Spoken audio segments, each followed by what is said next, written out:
Good morning to you, my friends. I'm Cork, and this is Plasma. Hold up just a second. Hey, yeah, it's me again. The guy who pauses your video and talks for a while. I feel like this is necessary because at the end of this video, well, through this video, you'll see that I came up against a wall, and I wanted to do something, and I didn't know how to do it. And at the end of the video, I said that I was going to try and figure it out on my own. At this point, I have already done that. But I still want to include this footage because I feel like it's important for the process of this whole project that I have going on here in Plasma. And I want to include it still, even though it's not going to really be doing anything. I feel like the mindset there was important for you guys to see if you want to follow along with this project at all. So I ultimately decided not to scrap the footage and to just leave it in. But it is going to be short, and it's going to be not much getting done. But still, I hope you enjoy the video, and let's get back to it. The last time I played, I built a beautiful little skee-ball machine. Bare bones, as it were, but still quite something, I must say. Not exactly a huge feat of engineering, but I'm pleased with how it turned out. And I also did some updating to it. As you can see, it now has some walls and a very nice roof to keep the projectiles from flying too far away. And I also updated the ramp a little bit so that the balls won't get stuck up here. So this build is not quite complete yet because there is no system for scoring or rewarding you with coins. Now with the other ones, the other games that is, there is no need for a reward system because it's pretty obvious what you're going to get. With the claw machine, you're going to get whatever you pick up at the claw machine. With the coin pusher, you're going to get the coins that you push out. But with this, all you're going to get is points. And those points have to be turned into coins.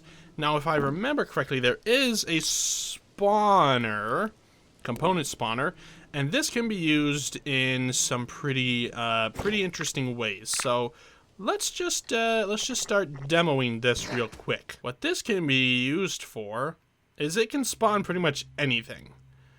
I don't know the idea of a coin. What is defines the idea of the component that will be spawned?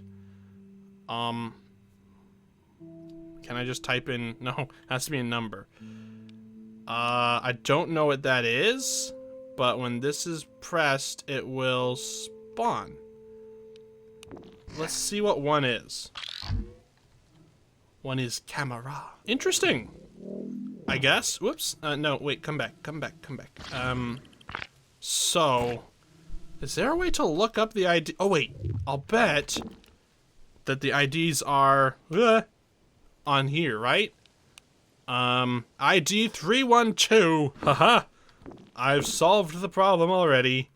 312. That's the number I'm looking for. So when I press this button, a coin spawns. And I can press it over and over and over. So that's what's going to be giving the coins when you win the game. And depending on how many points you get. But you could just come over here and press this button all you want and make coins appear. That's not what I'm looking for. That's not what I'm looking for at all. So I want there to be an automatic system with this. It makes it so it's not a button press, but it spawns more based on how high the score is. I am not at all sure how to do this. Not in the slightest. But we're going to test things out. We're going to put a screen on here and that will display the score. So what I'm going to need is a sensor, a proximity sensor. We'll do that. We'll put it here. Actually, you know what? Just for clarity, let's put it here. This guy will have a box, radius, box, sensor shape, box. Good. Now, how does that look? Box length. Bring it down a little bit. This will be the thing that gives you score. So when something passes by the sensor, it will make the display go up. So we've got proximity sensor, we've got screen. Okay, so I've got a counter here. When it finds a player, it'll step. A value of, let's say, 10? Now, can I put this number directly onto content? Can I put it onto content? Can I make it do that? So, will that just put the number 10 there? I don't know if that's how it works.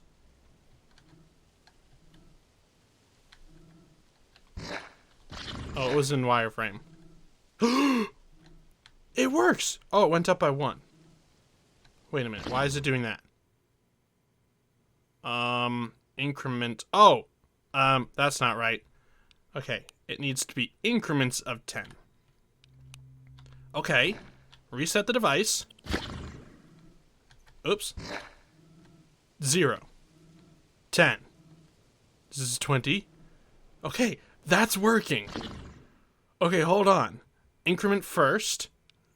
Wait, I don't want it to start off at 0. So, yeah, 10, 20, 30, 40, 50, 60, 70, 80, 90. This is working great.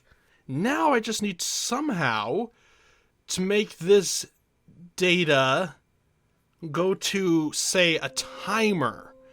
And while that timer is ticking down, there will be, until the timer's done, a thing that makes the spawner just go boop, boop, boop, boop, boop. So if this value here could be somehow... I should... Why is there no outputs for the values and stuff? I guess I could be making the counter go for... Okay, hold on. So the screen won't actually affect anything. It will be the counter. So it will put duration. It will also go up by the same amount. I hope. Let's find out.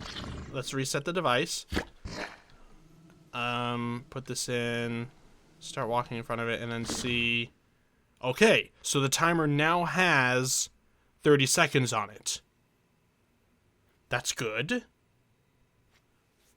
Now, how do I make it reset? This is getting a little complicated. So here's what I'm currently thinking, okay? So the timer's working. But now the timer is set at 30. I need it to restart. I need it to go back to 0 when the timer on that runs out. Okay. Let's cross that bridge when we come to it. So what's going to happen is there's going to be another timer, and that'll be the time of the actual game. So let's say you have like 3 minutes to throw. Okay? For this particular demonstration, let's set it to 10 seconds. Just because I don't want to be sitting here for 3 minutes every single time I want to test it. So this whole contraption is going to be based on this timer. And when you press a button, it'll start it. So we'll make this the start button. Press it, it starts. And then the timer starts counting down from 10 to 0. I'm trying to think how I can make this all connect together, because right now I've got like a bunch of things, but they're all so separate. I've got the timer for the game, the timer and the counter, and I've got the proximity sensor and the spawner, but none of them are working together right now. I need to slow down and think about this. So I need the proximity sensor not to be activated until the timer starts. So when button is pressed,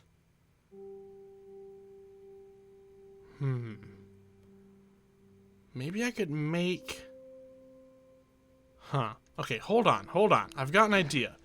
What if when the button is pressed, make this like really, no, that doesn't really help. I was thinking like I could make it so when the button's pressed, it activates the actual zone itself. I could use an AND gate. I could just simply use an AND gate and make it so the button has to be pressed or the timer has to be going and something has to step in front of it for it to tick up. Whoa. There's not simply just an AND gate. V1, V2, and V3 and V4 must be connected, configured, or reading a variable. I've got a different idea on how to start the game. Maybe it starts on the first time you score.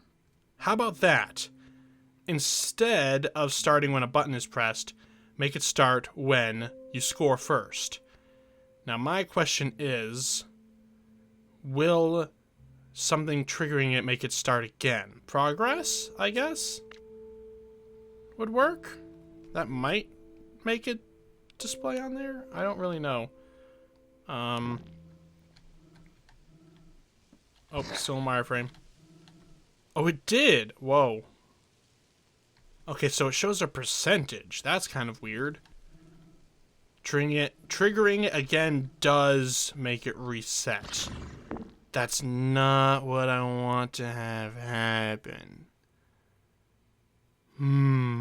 That's no good. That's no good right there. This is more complicated than I thought, guys. Holy moly.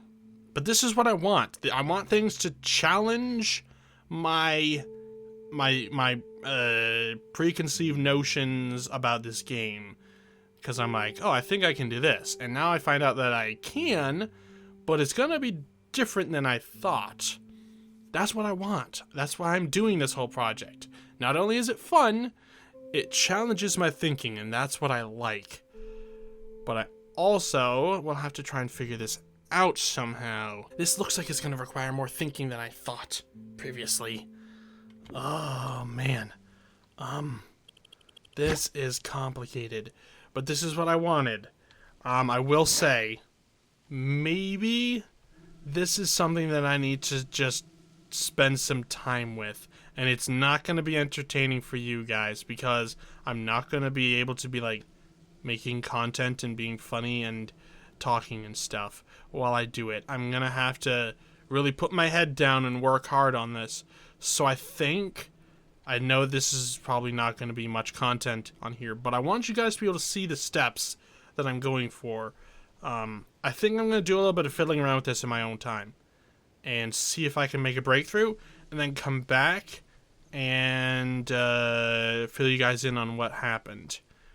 But I do think that's going to be something I have to do on my own. I'm sorry. I wish I could I want to be able to show as much of this project as I can, but some things are just really difficult, and I'm not sure how to solve them, so I don't want to bog down the videos by just making them obtuse like that and not actually showing progress. So, as I said, I think that'll end this episode. Hopefully it was still educational, at least into my mind and how I'm thinking about this, thinking through it, and maybe entertaining somehow.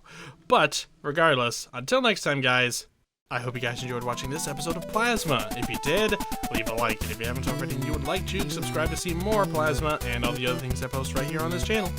And as always, guys, in case I don't see you, good afternoon, good evening, and good night.